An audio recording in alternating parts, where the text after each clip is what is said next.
भारत की करेंसी लगातार गिर रही है और रुपया डॉलर के मुकाबले 95 पर पहुंच गया है। लेकिन भारत की फाइनेंस मिनिस्टर हैं कि वो कह रही हैं कि सब कुछ ठीक चल रहा है। वो इसलिए क्योंकि शायद हम में से बहुत लोग जानते ही नहीं हैं कि करेंसी का कंपैरिजन किस तरह से होता है। आइए मैं आपको बताता हूं वो 3 फैक्टर जो डिसाइड करते हैं कि किसी देश की करेंसी ऊपर जा रही है या नीचे गिर रही है। पहला फैक्टर है rear, REER, real effective exchange rate.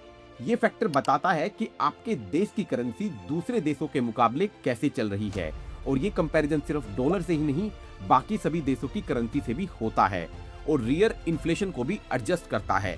Bharat की करेंसी का रियर 2015 में था 102 से 105। अगर 100 से ज्यादा रियर होता है तो उसका मतलब है कि आपकी करेंसी बेटर कर रही है और ओवर वैल्यूड है। वहीं 2026 की बात की जाए तो भारत का रियर है 90 से 92 का, जो दिखाता है कि करेंसी गिर रही है। वही कंपैरिजन किया जाए ब्राजील जैसी कंट्री से जो ब्रिक कंट्री में आता है और भारत जैसा डेवलपिंग नेशन है, तो उसका रियर था 90 से 92 का 2015 में, जो आज बढ़कर हो चुका है 102 से 105 का। मतलब उनकी करेंसी बढ़ रही है और भारत की करेंसी नीचे गिर रही है। दूसरा फैक्टर है दोस्तों करंट अकाउंट डेफिसिट। सिंपल भाषा में समझें तो कोई देश कितना कमा रहा है और कितना खर्च कर रहा है।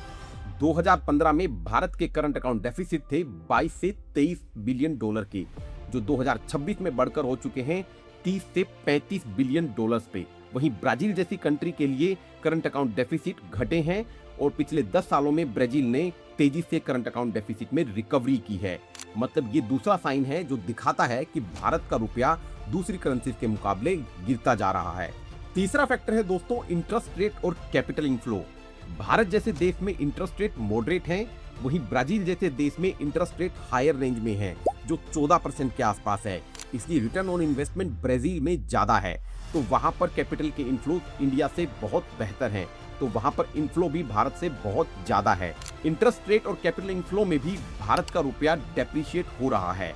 अब आप ही कमेंट करके बताइए, क्या भारत की करेंसी रियल में गिर रही है या निर्मला सीतारमण जी के स्टेटमेंट के हिसाब से देश में सब कुछ सही चल रहा है।